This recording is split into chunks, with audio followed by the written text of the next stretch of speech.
में हम लोग केक ले आते हैं, काट करके मोमबत्ती बुझा करके और हैप्पी बर्थडे टू यू कह लेते हैं।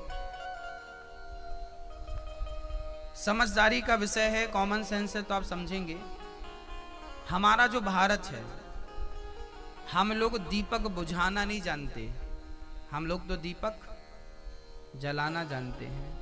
हम लोग दीपक जलाते हैं, दीपक को कभी बुझाते नहीं हैं, और फूंक मार करके तो कभी नहीं बुझाते। बुझाना होता है दीपक को तो कपड़े से बुझाते हैं या हाथ से ऐसे बुझा देते हैं, पर मुंह से नहीं बुझाते, फूंक मार के नहीं बुझाते। सही है क्या? हमारे भारत में दीप जलाने की परंपरा रही है। ज्योत से ज्योत जलाते चलो, प्रेम की गंगा बहाते चलो। पर विदेशी कल्चर बुझाना जानता है, आज वही कल्चर को भारत अपना बैठा है। आजकल बच्चों का जन्मदिन होता है तो बच्चों से ही दीप बुझाया जाता है। अरे पढ़े लिखे हो, पढ़े लिखे, थोड़ी तो अक्ल होनी चाहिए, कॉमन सेंस भी तो कोई चीज होती है। दीपक बुझाना क्या ये उचित है? आप आरती करते हो भगवान की तो दीप बुझा के कि जला के? दीपावली में दीप जलाते हो कि बुझाते हो? गृह प्रवेश में दीप जलाते हो कि बुझाते हो? हर शुभ कार्य में दीप जलाया जाता है, और बच्चे के जन्मोत्सव में दीप बुझा रहे हो।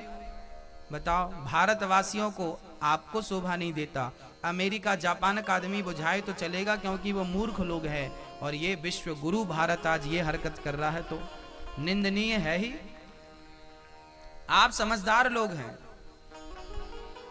पूरी दुनिया में सबसे ज्यादा शिक्षित भारत में ही हुआ करते थे। अब प्रेजेंट में कितने हैं मैं नहीं जानता। शून्य का आविष्कार भारत ने किया, आर्यभट्ट भारतीय थे।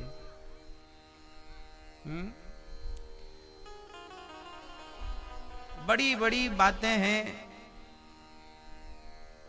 आज आप लोग दीप बुझाते हैं, इसलिए संकल्प लीजिए कि हमें दीप जलाना है और बच्चों का जन्मदिन मनाइए। हमारे भारत में लड्डू बांटने की परंपरा रही है। लड्डू क्यों बांटा जाता है?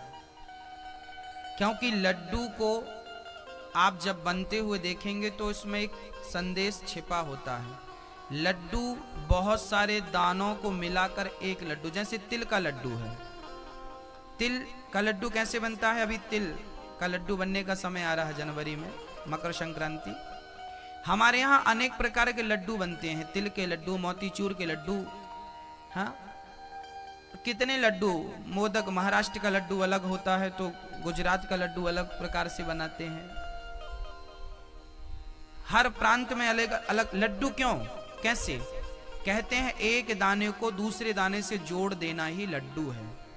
अर्थात लड्डू बांटने का, लड्डू खाने का अर्थ ये था कि जैसे लड्डू एक से दूसरे दाने से जुड़ा है, एक दाना दूसरे से, दूसरा दाना तीसरे से, ऐसे ही लड्डू के बहुत सारे दाने संगठित रहते हैं। ऐसे हमें भी अपने घर परिवार में, समाज में संगठित रहना चाहिए लड्डू की तरह। जैसे लड्डू का हर दाना संगठित होता है, ऐसे ही हमें लड्डू की तरह संगठित होना चाहिए। और केवल संगठित नहीं, लड्डू मीठा भी होता है। हमारे रिश्तों में लड्डू की तरह मिठास भी होनी चाहिए। ये लड्डू खाने के पीछे का संदेश था, इसलिए लड्डू खाने की परंपरा भारत में रही है। भगवान भी मक्खन का गोला खाते थे।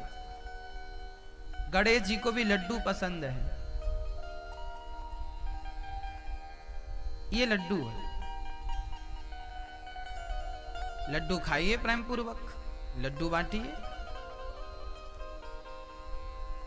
बचपन से माँ बाप बच्चे को पहले माला पकड़ाया करते थे, बेटा बोलो राम, बोलो राम, बोलो राम। आजकल बचपन से चाकू पकड़ाते हैं, चल बेटा केक काट, केक काट, केक काट। तो काटना पीटना बचपन से आपने सिखाया है, बाद में फिर वो आपका हाँ सुखमय जीवन में आग लगा दे तो बाद में रोना मत, क्योंकि सिखाया। चाकू चलाना किसने सिखाया? बच्चों को चाकू चलाना किसने सिखाया? पकड़ाया किसने? मम्मी ने। मेरा मम्मी तुम्हारा कलेजा काटेगा तो रोना मत। हाँ, तुम्हारे गर्दन पर चाकू चलाए, सीने में चलाए तो रोना मत। सिखाया भी तुम नहीं है। जैसे संस्कार दोगे वैसा ही चरित्र बनेगा बच्चों का। हमारा भारत किस प्रकार की सोच रखता है, उस सोच पर गौर करिए। हमारे यहाँ जब किसी बच्चे का जन्मदिन होता है ना, तो हम लोग क्या करते हैं, बोले सत्यनारायण भगवान की कथा सुनते थे।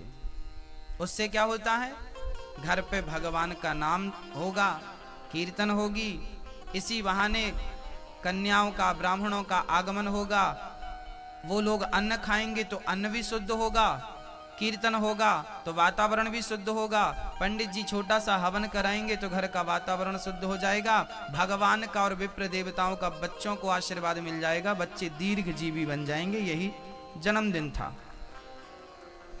जन्मदिन में बच्चों को ले जाओ गरीबों के बीच में, ठंडी आ गई है, गरीब बच्चों को स्वेटर बांटो, गरम कपड़े बांटो, बच्चों को जूते चप्पल बांटो, छोटे छोटे गरीब बच्चों को।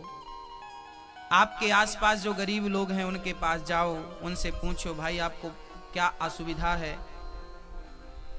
किसी का घर चू रहा है, अर्थात बारिश का पानी घर के भीतर आ रहा है, टप टप टप टप पानी टपक रहा है, और आज आपके बच्चे का जन्मदिन है, तो आपको उसके घर जाना चाहिए और बोलना चाहिए कि भाई आपका घर टू रहा है, चू रहा है, क्या हम आपको मदद कर दें क्या? अरे लोहे की चादर ही दिलवा दो उसको, चद्दर दिलवा दो, छत पे डाल लेगा बेचारा, उसके घर पानी आना बंद हो जाएगा। आप जिस प्रकार की हेल्प कर सकें अपने आसपास के लोगों को, उस प्रकार की हेल्प करना चाहिए, मदद करना चाहिए। यही मानवता है ना?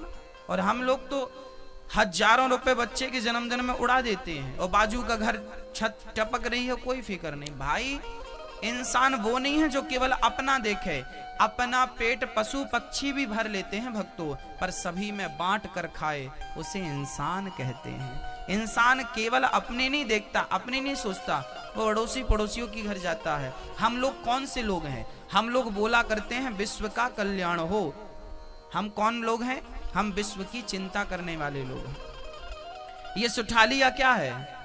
ये सुठालिया गांव नहीं है, ये सुठालिया में जितने लोग हैं और जितने घर हैं, ये पूरा सुठालिया गांव की तरह ना रहे, एक परिवार की तरह रहे। वसुधैव कुटुंबकम।